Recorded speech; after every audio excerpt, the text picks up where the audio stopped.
I was chatting to a client the other day about the difference between estimation and forecasting.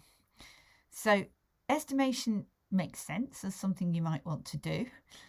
Somebody says to you, "Can you build this thing?" And you say, "Yeah, sure." And they say, "How long is it going to take you?" And you say, "I don't know." That's not helpful.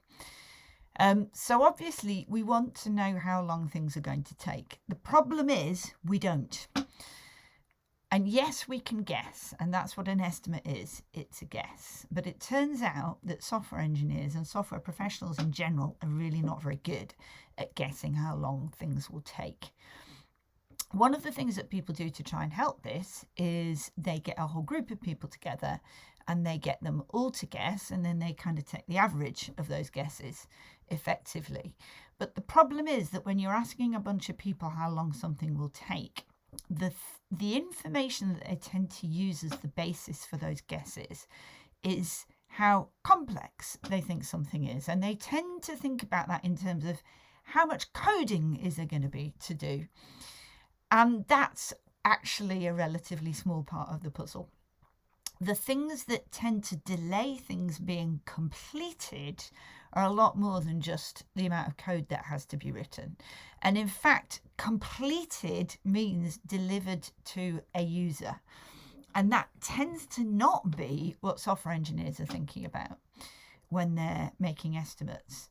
If they do start thinking about it, they still have a tendency to think, well, if this is going to be more coding work for me, then it's probably going to be more work to deploy as well and to get it all the way to the user.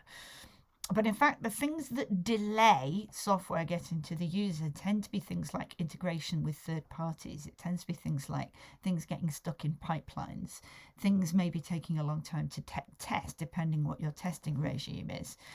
Things like people being ill, things like people who are expert in a particular subject whose expertise you need not being available, other teams not being available who you need in order to be able to collaborate with you to make something finished.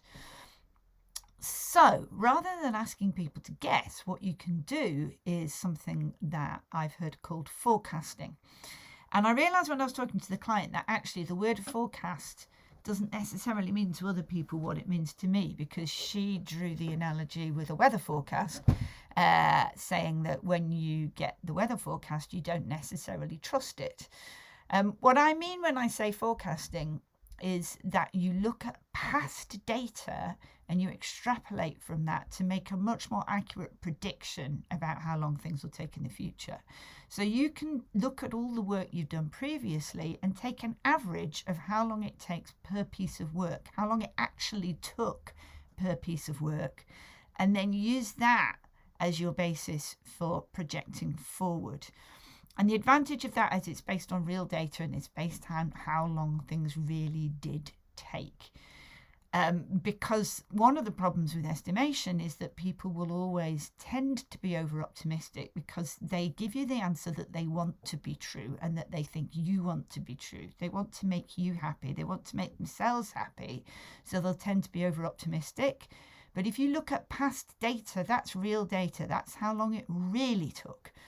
And that is a much more useful basis for estimations going forward.